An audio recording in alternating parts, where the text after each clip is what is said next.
Saudação de paz, meus irmãos. Boa tarde de domingo abençoado para todos vocês. Feliz são aqueles que habitam no Senhor e renovarão as suas forças e voarão como asas de águia. Que Deus abençoe a todos, que vocês possam ter um domingo abençoado no Senhor. E esse término de domingo possa ser adorando e bendizendo no templo do Senhor. Eu estava a meditar hoje a palavra do Senhor e ela veio como flecha tirada da aljava de Deus para o meu coração, e eu quero partilhar com você nessa tarde uma palavra poderosa, uma palavra magnífica, uma palavra para o meu coração, para o teu coração, da minha casa para a sua casa. Então, se eu fosse você, eu compartilhava, eu divulgava, eu seria também um instrumento tocado por Deus na vida de todos os seus amigos da rede social. Compartilha comigo. Vamos para mais uma partícula da Escritura Sagrada. Êxodo, capítulo de número 3. Está inserido o texto que nós iremos extrair. Uma grande revelação da parte de Deus para um dos maiores homens das Escrituras Sagradas. Assim, no Antigo Testamento, levantado pelo próprio Deus Yahvé, um grande legislador, grande profeta, grande pastor, Livro de Êxodo, capítulo de número 3, diz assim a palavra do Senhor. Ora, Moisés estava apacentando o rebanho de Jetro, seu sogro, o sacerdote de Midian, e ele conduziu o seu rebanho para trás do deserto. Grava bem essa localização, para trás do deserto. E chegou a um monte, Horebe, monte de Deus. E o anjo do Senhor lhe apareceu em uma chama de fogo no meio, grava bem isso, no meio de uma sarça. E ele olhou, e eis que a sarça queimava com fogo, e a sarça não se consumia. Vamos repetir? E ele olhou, e eis que a sarça queimava no fogo, mas não se consumia. Gravou esse texto? Então Moisés disse: eu vou virar agora de lado. Olha só que coisa linda. E verei essa grande visão. Sabe qual foi a visão? Que a sarça, ela não se queimava. Oh, glória! Meus irmãos, estamos a esmiuçar,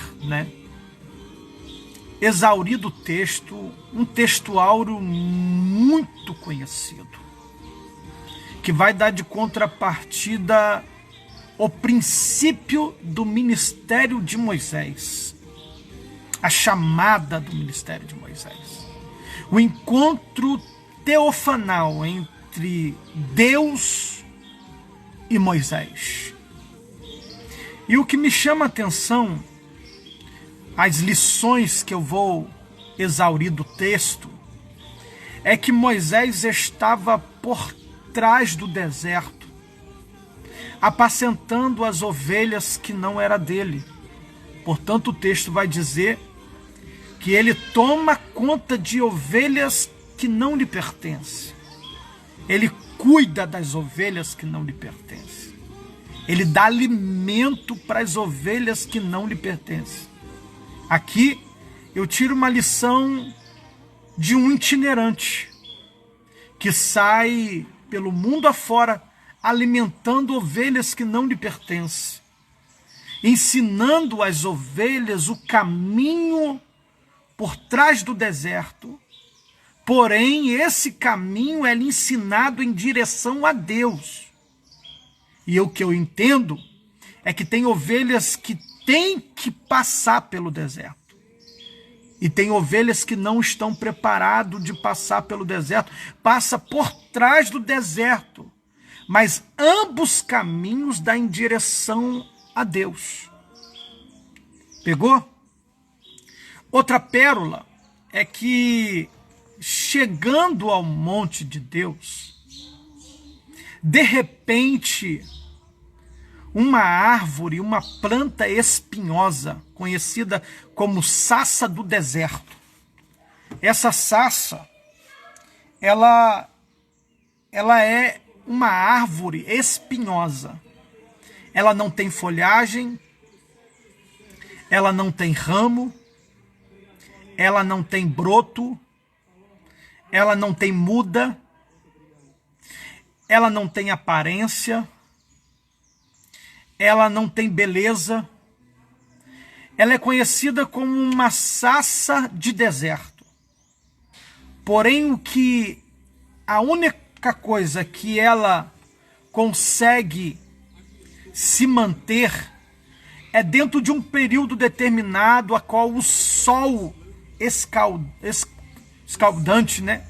O sol intenso do deserto, faz ela soltar algum vapor, sai dela alguma fumaça, e ela, com um tempo específico, ela se torna cinzas, ela começa a se consumir, e ela vai regar em volta aonde ela plantada, lhe tornando adubo para a sua plantação, marcando a sua terra, marcando em volta a sua história de existência, com cinzas do tronco da sua existência. Ou seja, ela se consome, ela se torna em cinza, marca o seu território, que por onde quem passar pelo caminho que existiu uma sassa, vai saber que aquelas cinzas, aquelas poeiras consumidas pelo sol, vai lhe indagar pelo viajante: aqui existiu uma sassa. Por isso que a gente entra no texto de que Moisés era um costumeiro de deserto. Moisés era um especialista de deserto. Moisés era um guerreiro de deserto. Moisés era perito em deserto. Portanto que Moisés, ele foge para o deserto, ele caminha no deserto, ele sobrevive no deserto, ele vai para a guerra em deserto, ele guerreia em deserto. Moisés foi tanto treinado no palácio, como foi treinado no deserto. Só que Moisés vai se espantar. Moisés, ele vai ficar pasmo. Moisés, ele vai ficar perplexo quando Moisés olha para a sarça. E a sarça, no meio, existe uma chama. Olha que coisa linda. O anjo do Senhor, em alguma ortografia bíblica, em algumas edições da literatura bíblica, vai colocar a ortografia, a palavra, a exegese, vai colocar na primeira letra, né, Aleph, a primeira letra do hebraico, do alfabeto hebraico, Aleph com a letra A, um anjo, a letra A maiúsculo, especificando entre esse ato teofânico o próprio Deus se manifestando numa sarça em qual a chama pegava nela. Só que o que chama a atenção de Moisés, olha que pérola, pega isso que é forte, está na Bíblia, vai para a Bíblia. Olha isso, aí tá um grande pregador do evangelho no Rio de Janeiro, o diácono Kemuel. Olha, pega isso, Kemuel. Moisés vai olhar para a sarça, mas o que vai chamar a atenção de Moisés não é o fogo de Deus. Até porque o fogo pega primeiro, mas Deus não fala. Não, pega isso que é pérola. Primeiro o fogo se manifesta, para depois Deus falar. O fogo chama a atenção de Moisés. Por que o fogo chamou a atenção de Moisés? Porque Moisés viu que a sarça pegava fogo, mas não se consumia. Por quê? Porque a tradição, a vida, a origem da sarça é pegar fogo e se consumir. Por quê? Porque a sarça não tem estrutura para suportar o fogo, o sol, a temperatura 50 graus Celsius que fica no deserto. Ela, com o tempo, ela vira cinza. Só que essa sarça, esse fogo, vai mostrar para Moisés que não é um fogo comparado ao sol, a qual esse fogo está criando uma estrutura da raiz até o espinheiro da sarça. Meu Deus, que coisa forte. E aqui eu tiro uma lição, a qual Moisés, nós lemos o texto, está no capítulo 3 de Êxodo, no capítulo 3, parágrafo 3, que vai dizer que ele virou, porque ele se atentou para a sarça, porque ele viu o fogo. Porém, já era de costumeiro um fogo pegar na sarça, uma fumaça sair da sarça, uma fagulha sair da sarça, entendeu? Só que quando ele virou assim, e vou virar para olhar bem, a chama pegou a sarça. Só o que chamou a atenção de Moisés foi que sarça é essa que teve estrutura para não se consumir. Sabe o que me chama a atenção? É que muitas das vezes hoje tem muitos crentes se consumindo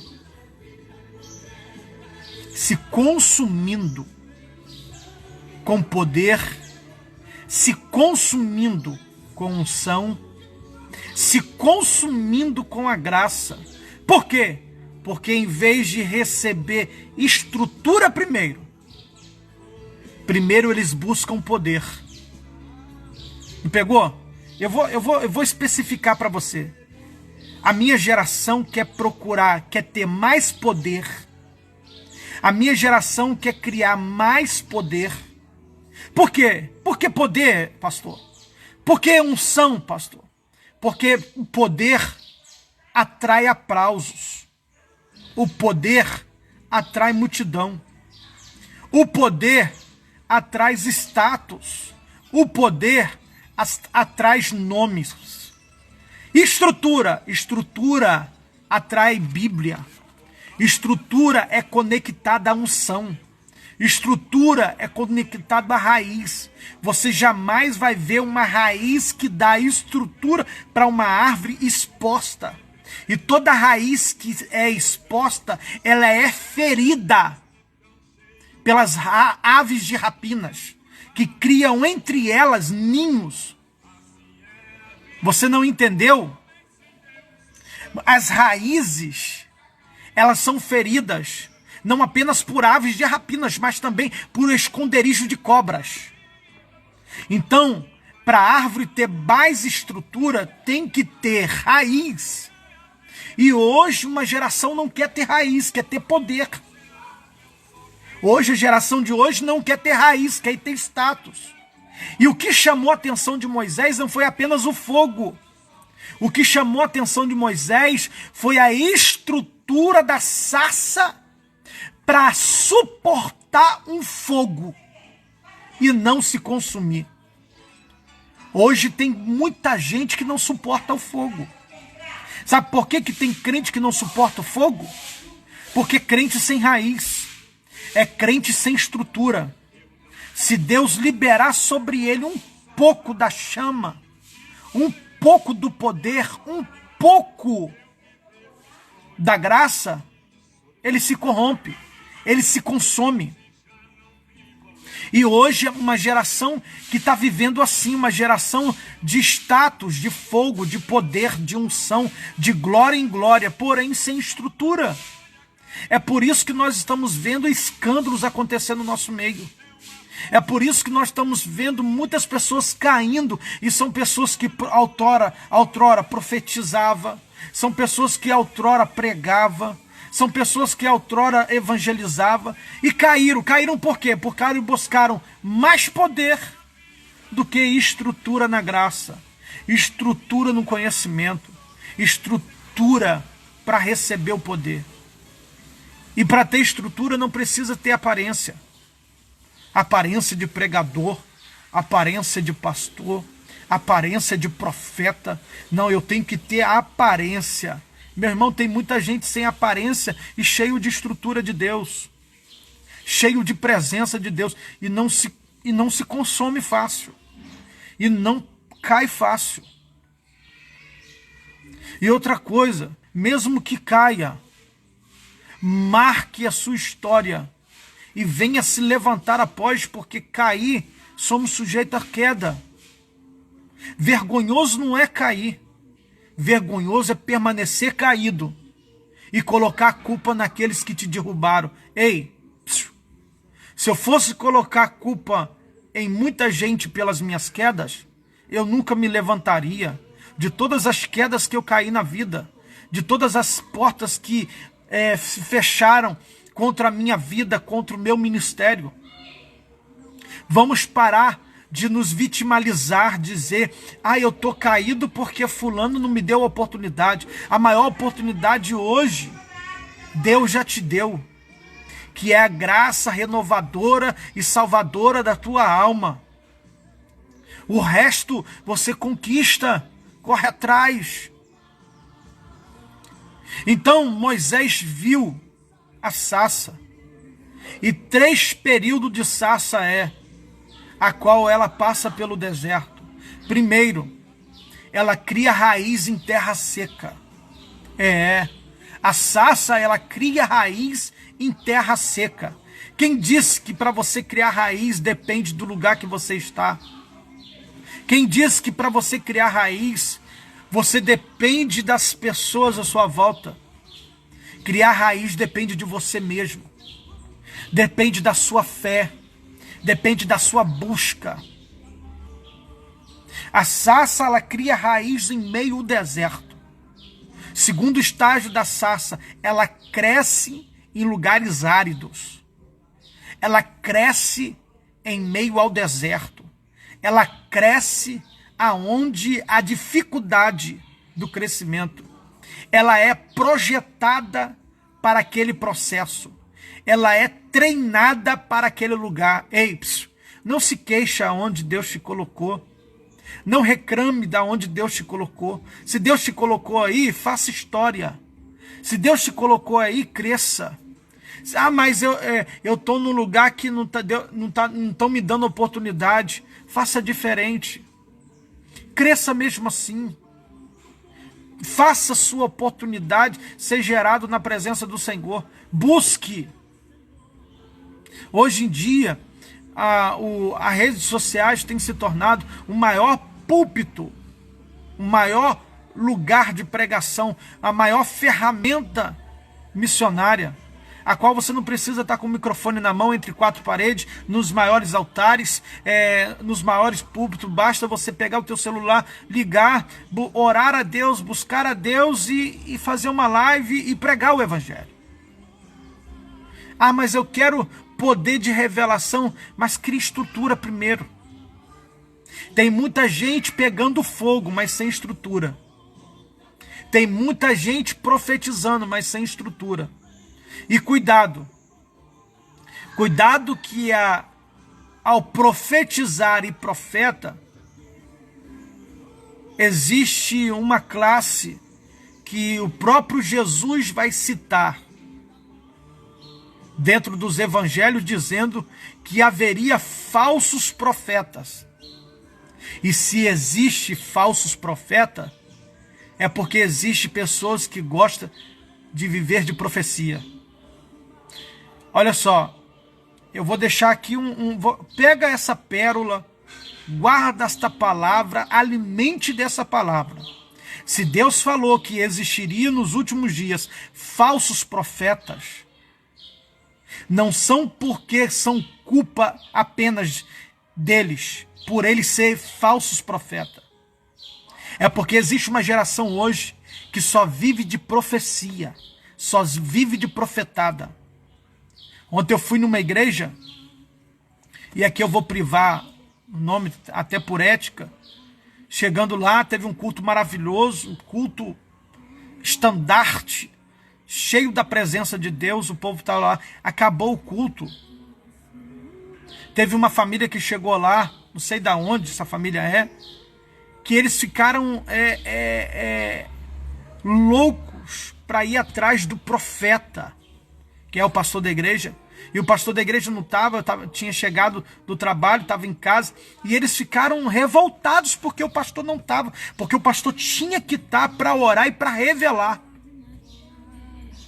Hoje em dia tem pessoas que vão para a igreja não atrás de Deus, não atrás de mudança de caráter, não atrás de arrependimento dos seus pecados pecaminosos. Pessoas cheios de avareza, cheios de prostituição, cheios de demagogias, cheias de más conduta, mau caráter. Que a igreja está assim, ó, dentro da casa do Senhor. Não são todos, não especificando todos, mas tem pessoas que dá para você apontar o dedo, que só vale o que eles têm e mais nada, e não o que eles são. Tem muita coisa, mas não vale o que eles têm. Vão para a igreja só para ouvir o que eles querem ouvir. E você está pensando que Deus está se agradando disso? Deus está de pouco a pouco esperando uma oportunidade só para te mostrar que com Ele não se brinca, com a obra dele não se brinca, com o nome dele não se brinca. Ah, mas pastor, estamos vivendo no tempo da graça. Cuidado que o tempo da graça, ela é mais perigosa do que o tempo da lei. Você sabia disso? Você sabia que no tempo da graça, foi no tempo da graça que a Bíblia está revelando para nós que existirá um lago de fogo e serão amarrados pés e mãos daqueles que não obedeceram a Deus e serão lançados no fogo ardente? Me mostra no Antigo Testamento o lago de fogo.